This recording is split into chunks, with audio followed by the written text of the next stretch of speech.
Hi, my name is Ryan Stoyer. I'm the Executive Director of Magnify Learning, and I want to welcome you to this webinar on STEM certification for schools or districts through the Indiana Department of Education.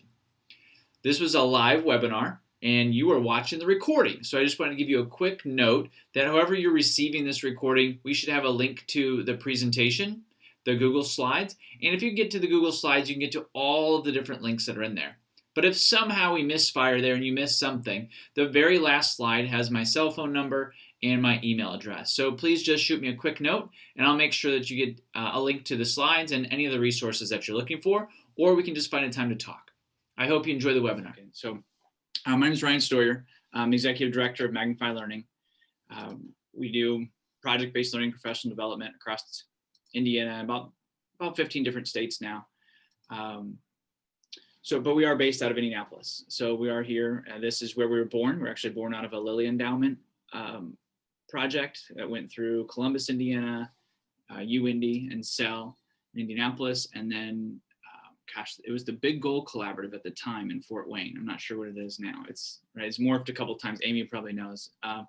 But some really good work across the state looking at how do we get our educational side. Sorry, I'm trying to give you the link to the PowerPoint presentation in the chat. So you've got access to those slides. You should see that down there now. And my goal for our time today is to kind of walk through some of the resources from the Department of Education and for STEM certification. We've helped several schools go through the process. So as I continue to reach out to schools, this keeps coming up that folks are looking to get STEM certified, and I think it's a great idea. But you do see my asterisk down at the bottom. I am not any part of the Department of Education. I am a former educator from Decatur Township. I taught 8th grade English, started one of the first New Tech Network middle schools in the country. We were in the first cohort. So a lot of really neat work in bringing PBL to Indiana and now nationally. So driving question for the day is how can schools engage in the IDOE STEM certification process efficiently and effectively? How do we make it not be overwhelming for yourselves leading the charge or your teachers that are going to dive in? So here are the objectives. It's pretty short and sweet, I think, but hopefully it separates some things for you and some of the resources because there's a lot of information. I think the DOE does a great job with certification. We were in the early processes of the Rubric. It's very well done. It's changed over the years and even changed now with COVID. So there's been a couple of modifications there to allow the process to happen. So what I'm looking to do is give you an overview of the process, and then I've linked everything right to the DOE. So they're kind of separated. So hopefully we can give you some context and then go right to the document where you can get more information. Give you a couple of real life examples from some of our schools that have been through STEM certification, like Columbus, Indiana, like we talked about. And then also at the bottom, there's a ton of resources for you to go and take to your teachers, to get buy-in, to give parents some buy-in, because that's a huge portion of this process. Let me see, I think that's my next slide. So what can you do with STEM certification? I claim that these are some of the benefits. There are likely more.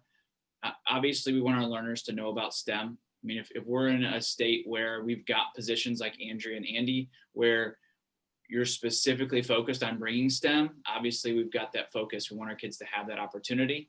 There's also the opportunity to stand out in regards to the other schools and the districts around you. And that's an important piece right now, is we do need to show some of the things that we're doing, especially we've got open enrollment and virtual can mix things up as well. So some of it, like you guys are already doing some amazing things. So the certification is kind of that stamp to show everybody else that you're doing amazing things and to recognize the work that your teachers are doing.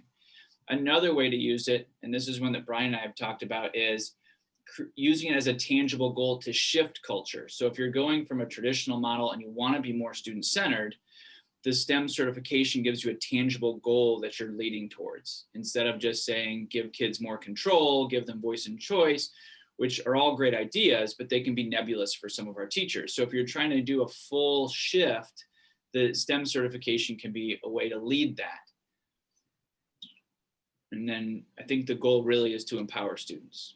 So here's our first slide, and first link is straight to the DOE's STEM page. It'll give you, that link takes you to their full page, which gives you link after link after link after link, which again, very thorough. Lot of great information there that they've provided. I'm going to try to break that down for us a little bit so that it's a little bit easier to digest. So let's see how we do. Before we jump, well, let me go a little bit farther, and then I'll take need to knows and see if there's specific things. This link will take you to all the schools that have currently been certified in STEM through the DOE, through the different cohorts. One way to really get teachers on board, which will be a bit of a theme for us, is to take them to another school that's similar to yours and have them go and tour. And you can do this virtually, right? Let them talk to the teachers, let them talk to the teacher leaders, maybe the principals, ideally the kids. If you've really got transformation in a school, you can tell by the kids. But it's also a pretty rigorous process to even go through. So letting your teachers talk to other teachers that have been on a leadership team can be really healthy to show them, how did you guys do this? How did you show different portions of the rubric? How did you show mastery of those things? But a tour is a great way to do that. Obviously, you need to be creative right now, but there are certainly ways to do that. It's worthwhile. Here's the STEM certification guide. This is a shorter piece. It's about 10 pages, literally walks you through step one, do your own internal audit through the rubric, have somebody else do an audit. Eventually you get into the DOE coming to your school and doing walkthroughs, and you're proving that you have met these different portions of the rubric. So again, I'm going to advocate here towards the end that you have some kind of a school leadership group that's going to guide this process. But obviously it's different for every school district. Like we have some schools that have someone specifically in this role, so they will likely take that on, but you are looking to get as many stakeholders on board as you can. So, because while STEM is fantastic for all stakeholders, not all stakeholders see that right away, right? So we do need to bring people along with us. So that guide will walk you through. My assumption during this time, and we'll see how it goes, is that you can click on that link and walk through it. I want to give you a little bit of context. I don't want to walk you through step by step when you can do that. So, but this is a piece where when you get your leadership team together, you want to let them see this and walk through it. And I would even say you might edit some of it, like it has some of the background, some of the reasoning. And when we see people that don't make it through or really struggle, they get overwhelmed by the resources. Hence kind of our talk today. So here's a video update from the DOE. Shannon does a really nice job of walking you through in about 11 and a half minutes. So if you want the formal DOE presentation on certification, this is it. Shannon's really nice, so you can just reach out to her if you have questions. I would recommend that, as there's different portions through our talk today. There will be times where you should just reach out to Shannon and say, hey, when's the next round of certification? Like, when are the next applications open? It's usually May. Is that's going to be the same process? Is it going to be different during COVID? There are a couple small changes, but they're all positive. So if I backed up a bunch of slides, I should have started with the idea that the DOE is shooting for all Indiana teachers to be trained in STEM by 2025. So as you step into this idea of having schools STEM certified, you are stepping into the flow that the state would like us to be in, right? So there are a lot of incentives to help you go through this process. And you've got people like Shannon who are really there specifically so that you can get through this process well, right? And equip your teachers. So she's very attentive. I actually reached out before we did this webinar and just said, hey, I just want to make sure that things are still going. Like, as we talk to people, make sure they're still going and I don't lead people down the wrong path. So she said, yes, they're still, all their ships are still headed that direction. So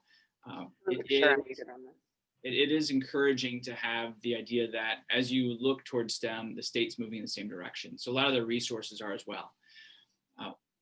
If you do go watch Shannon's video, which I'd recommend, it's 11 and a half minutes. This is a link to her Google slide presentation. so that you can get her slides, her slide deck as well. The rubric, and there's two portions linked here. One is a Google spreadsheet. I think one's more of a PDF. It is what I would consider a Godzilla rubric, right? So it is giant, it is all encompassing, and right, it can eat you. So figuring out how to break that down is really important. If I jump ahead of some of my slides, what some of our schools have done is created different teacher leadership teams. So maybe there's an assistant principal, a STEM coach, somebody overseeing maybe the whole process, like an Andrea or an Andy type position. But then there are different STEM committees that are addressing different portions of the rubric, right? And there are some portions that you as leadership can take on and just kind of knock out. And then there are some that you really need to get some teacher buy-in for, right? So when you start looking at the schedule, or you start creating interdisciplinary units, or you've got an English teacher that says, whoa, like I don't do spreadsheets, like I don't do STEM, right? Like how do we do this, right? And I've got some resources at the end specifically for English teachers, right? So my background is actually, I was an engineer at UPS right out of Purdue. And then I went to Decatur to go teach 8th grade English, left a lot of math credits on the table. But if you can imagine, I was the only person that loved spreadsheets in our English PLCs. So like I did everything spreadsheet, right? I was like, well, Ryan will add that up. Ryan will, figure out the mean, the average, and the median. So, so you will have some people that STEM just completely freaks them out. So one initiative, I think, as you go through the rubric is think about those stakeholders that are going to have trouble and figure out how can you meet them, right? How can you give them maybe resources? And you guys are already doing a lot of things like with PLTW that have given some people some on-roads to STEM, but broadening the view of STEM is really helpful as well. If you're looking for a whole school implementation, a whole district implementation, you're going to need to define STEM. And again, to the credit of IDOE, I think they've done a really nice job of allowing that to happen. So yes, we want kids in engineering. Yes, we want them in technology, but we also want that to be integrated throughout all subject areas. So what does that look like? A couple of methods for actually getting through the certification. Some of our partner schools have hired STEM coaches. Maybe it's a STEM acceleration grant. Maybe it's work through ROI. Like they've found a way to have a specific coach to bring everybody on board with STEM. I worked on Ellettsville with RBB. They had 2 STEM coaches, one elementary, one secondary. They kind of led that charge as far as PD, bringing in curriculum, sitting down with teachers that were freaking out, right? So like having one kind of person that did that. An effective model, not everybody has the budget or the structure to make those things happen. Teacher teams have been really effective as well. So we've had groups that have created volunteer teacher teams that get together and are kind of a focus group, find some PD time for them, and they can start to knock out the rubric. And when I say knock out the rubric, my next slide is to get into some of the more difficult side of this conversation. Is there's a whole technical side of a rubric right like this, right? And if you've got any kind of grant experience, you know that there's just, right, there's a heavy lift just in filling that out before we even get to any kind of instructional model, right? So there's some of those that you can knock out, but there's also some where it's very valuable, depending on your structure, to have some teacher teams that can knock out certain portions of even the technical pieces. So can you guys help show how we're creating interdisciplinary units, and they can go through and find those examples, and they can start to build that. And it's twofold. It's not just delegation of tasks, it's engaging additional stakeholders to gain momentum, right? If this is just Amy's initiative and Amy says, hey, STEM's important, right? That's great, but you've got a whole bunch of staff members that need to be on board too, right? And you need to get parents on board. So the more stakeholders you can get in, the better. But if you've been through that process, it's also the longer it takes, right? Because you've got to wait for those cycles of when can teachers get together to do these things. So looking long-term at how do you get people together and how do you get them to be effective during those times. So methods of change. This is the deeper work of change, I think, where if you're going from a pretty traditional model and now you want to use STEM to move towards a student empowered model, teacher buy-in is a a big deal. Like, why do we need to change? Especially if your school grade is decent, then why do we need to change, right? So the ideal graduate protocol, if you've never done that, the idea of, when a student leaves Eminence High School, what are they going to know, say, and do, right? Like, nobody ever says algebra 2 or slope intercept form, right? They say, I want them to be able to problem solve, work in groups, seek out new opportunities, right? All those things we really want for our kids. In a traditional teaching environment, a lot of those things are difficult. So if this is what we want for our kids, the ideal graduate, we need to change our instructional model. And hey, maybe STEM certification is that vehicle, right? So again, the teacher buy-in is really important. I would also put parents in that stakeholder group. I've seen some really good STEM initiatives or PBL initiatives that didn't get off the ground because parents didn't understand the process. I think we're in a little bit better place with STEM at this point. But it's still really important to look at the stakeholders that you're bringing in. The instructional models that are listed on the rubric are STEM, inquiry-based, problem-based, and project-based. I'm a project-based learning zealot, just put that out there, like that's my world. But when you look at these instructional models, you need to do a little bit of homework before you dive in and just let your teachers go and pick one. So STEM and inquiry are super important, but they don't actually have, to my knowledge, they don't have a set structure nationally that's accepted. Whereas project-based learning, you have a nationally accepted model. You've got 6 steps that you can walk through. Whichever provider you're looking at, they've got an entry event, they've got workshops, right? They've got a model set up. So when I see schools say, well, we're just going to do STEM, we don't need project-based learning, they eventually create something on their own that looks an awful lot like project-based learning. So a lot of that work's been done already. So I'd encourage you to look there and be careful if you just do STEM on your own and you don't want to get into the random acts of STEM. So that long term, that's hard to sustain. It's a good place to be, but you don't want to stay there. So those are kind of the ways that I break down some of the resources and the thought processes that we go through with schools as they look towards STEM certification. Everybody's in a different place. So you have to kind of self-assess, where are you at, which is actually where the DOE recommends that you start, right? You start at a self-assessment through the rubric.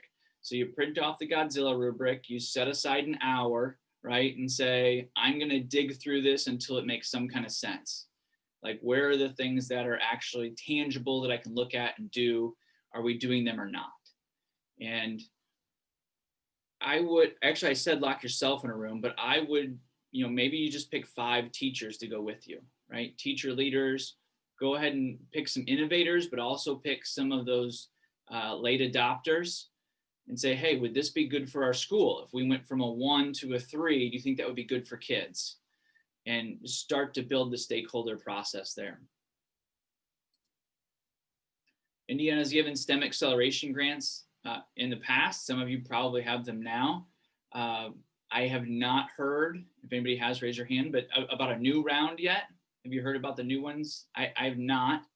My assumption is that they'll be there again because we're still shooting for 2025, but that would be a great thing to ask Jake. I put his information on this slide. And again, I emailed him to ask him if that was okay. He said, absolutely. If you have a STEM acceleration grant and you want to pivot, you can rewrite those grants.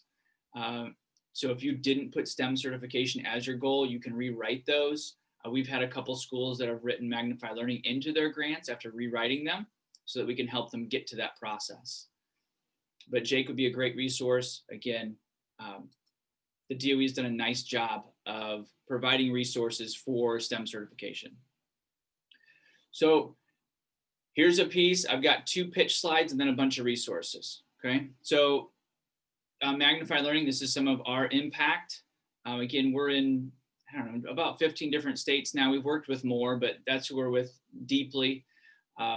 We believe in a 3-day workshop. So we're doing virtual or in person. We've actually got an in-person workshop that's going to start next month with the school because they've said, hey, we've been doing this whole mask thing for a year. Let's just do it in person, right? But we've also got some folks that said we were going to stay virtual this summer, which is fine. We do both. Depends on what the school wants to do.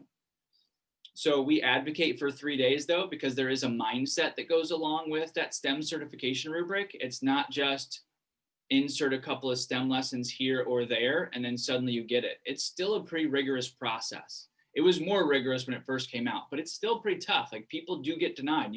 People don't make it the first time. So, and when you do that self-reflection, you might find you don't hit that 57 point mark. So there is some large scale mindset work that has to happen, which I appreciate, right? So we want that as we move schools towards a student-centered environment. So we advocate for a 3-day jumpstart. Again, there's a link in the presentation that will give you more details on that. What we're doing now is if you do buy into a PBL Jumpstart training, I'll actually coach your STEM certification group for free. So that group that you put together, I can meet with them monthly and say, hey, what are the tasks that we need to divvy out? Where do you think there are areas of growth? Where do you think we're nailing it? And start to help them walk through that process. Again, you're all in different spots. So that may be attractive to some, it might not be to others. But we thought that as we've heard this over and over again, like how do we get to STEM certification? We want our training to fit in well with what you're doing. So we've seen it happen and we think that this could be helpful. And this offer it doesn't end now, right? So because we've got people that are going to go through this webinar on a replay as well. But if you'd like to schedule a call with me, there's a link on there that just goes to a Calendly link, and we can just set up a time that works for you and me, and we Zoom and I'm happy to thought partner through any of these ideas as well. Like, there's no hard sell at the end of this. This is our home state, and we think it's really important that this work happens. Like, we're pretty geeky about our PBL and student-centered learning, so we really just want to help. The other piece is I did write a book on project-based learning. And right now you can get a free course with it. So if you buy the book on Amazon, you put the receipt in, and then you instantly get a free course that goes along with it. And I walk you through each of the chapters. If you did buy a staff set, you can actually use that same receipt number, and they can each get an access to the course. So we can walk through the process, and they can actually build their first PBL unit by going through the book. The piece that people tend to like about the book is it's filled with stories. So for every PBL pillar, there's a win story and then a fail story. Because if you start telling people that STEM's going to save the world right away, you're going to be in trouble, right? We're going to fail, and then we're going to learn from that, and then we're going to keep going, right? And then there's a place to start. So teachers like to hear the real world stories for all of this. And it's nice to get a couple things to say, hey, I'm not going to do that because that's a bad idea. And then they can go and jump off and do some other piece. And the other piece that I think works is there's always a place to start for each one of these. So if you're trying to move a whole school from traditional over to student-centered, you're going to have some folks that aren't ready to go full bore. But where could they start, right? Even if you're in a super traditional classroom, you can bring a community partner in, right? The kids could present to the community partner instead of just the class. So there are some tips in there for the whole spectrum of the innovation curve, not just those innovators and first followers. And then we've got a ton of free resources. We are a nonprofit organization, so we try to load the field up as much as we can. We've got a YouTube channel where I do a 3 to 5 minute video on a different aspect of PBL. There's a podcast if you like to listen. These free PBL tools and resources, I don't say it's a fire hose anymore because that doesn't have a great connotation. You're not drinking from the fire hose, but it's a buffet. Like, there's a ton of things there. Our director of branding's done a nice job of organizing that. And then as you look to get people on board, this blog is specifically from a high school teacher in biology. He actually teaches AP biology and uses project-based learning and STEM ideas in it. And then there's a unit on math and science as well. So as you start to get people excited about STEM, here's the STEM and literacy. I think it's a podcast from a teacher up in Lowell and my hometown. And she's actually an English teacher, but she goes through her process of how does she connect with STEM. And again, as you look to build stakeholders, I thought this might be a good resource, right? So it's usually the English teachers that say, wait a minute, how am I going to fit into here? And there's a really good answer for that, by the way. So you need to start building some of those answers for those. What is PBL? This is a page we've created so that you can share it with parents and community partners. So there's a couple of videos, there's some visuals there. For people that aren't fully bought into STEM or project-based learning yet, this can be your gateway there. And we just hope that, again, that's a good resource. Here are some blogs for PBL or STEM within e-learning. That's one of the biggest questions we get right now is how do we do this when we're virtual or hybrid? So there's some really good examples right here, again, directly from teachers. So we are a teacher-led organization, always have been, and I assume we always will be. So every blog, every podcast is done by a teacher that's in the classroom. And then our trainers are the same way. Our trainers are also in the classroom. So as you look to move towards STEM implementation, like finding those resources that teachers can have that are free. Again, you can link any of our stuff. You can share any of our stuff with whoever you want. That's part of our goal. And to move you towards STEM certification. If I can help in any way after this, if you just want to reach out to Thought Partner, or if there's a resource I mentioned but didn't dive into, I would be happy to do that. That's my email, my cell phone number. You can feel free to text or call, and we'll just set up a time to talk through, like, hey, Ryan, I think I'm going to go through these 6 steps. What do you think based on what you've seen? I'd be happy to do that with you. I mean, I was an engineer, and then we hung out with middle schoolers for a really long time, right? So there's some permanent damage there somewhere, I'm sure, but absolutely loved it. But I do get to talk to a lot of teachers and administrators around the country. So I do have a little bit of a unique perspective that I'm happy to share if it's helpful.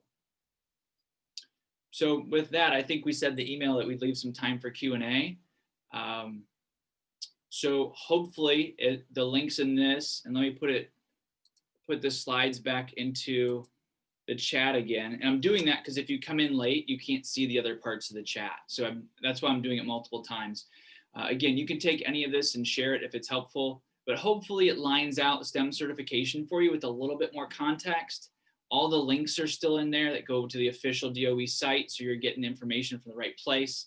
Certainly don't want to mislead you. We want to lead people towards the right direction because it's good for kids eventually, right? And it is good for teachers as well. There's some research on that as we move towards student-centered environments, that teachers are more engaged as well. So it's really exciting work. If there's any way we can help, we'd be happy to. So if that's good for you and you want to jump off, please do. If you want to do some Q&A, I'm happy to stick around and do that as well. And we might even have some people on the call that can add to some of these answers better than I can. So.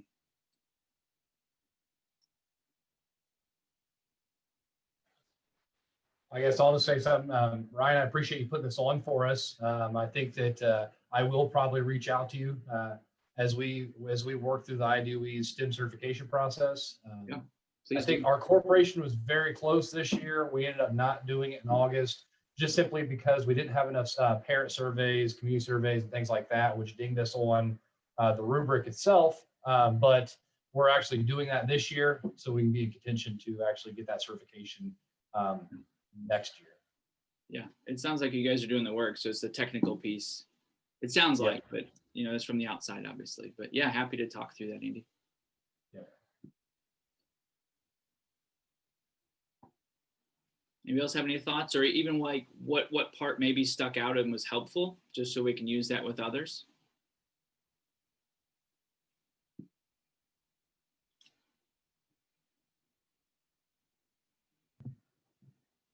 Hi, Ryan. I think that Go ahead. that Ryan, I think that the best part was, I think walking people through this rubric and understanding the nuances with it, because I will tell you, when I started going into it, I was like, man, this is a daunting task. There's a lot of things to check off, and I think that when people, especially smaller districts that have people to wear multiple hats, they get kind of in a position where they don't want to dive into something, roll up their sleeves because it's another thing. But I will certainly say that the PBL STEM additions to our school corporation has been absolutely fantastic. It allows kids to think outside the box in a setting that has a lot of real world applications, and I think that's very telling for the direction we're going with our corporation. And so I think that maybe just helping people through this rubric, I think that's a good starting point. That's a great idea, Andy. I appreciate that. I actually just wrote that down. I think maybe we'll just do a follow-up webinar of like, hey, let's walk through like just the rubric, right? Because it's a beast. So I second that. I think that would be fantastic. Okay. I know our district would be very interested in that because we've sat down and we've looked at it several times, and then we kind of get a little lost and then we come back to it, and it's a back and forth. And yeah, things got put on hold last year with COVID. We didn't get some of our units taught in our classrooms in the spring like we were planning on, so we didn't really have that data to show that we had implemented it. So that's part of our focus this year.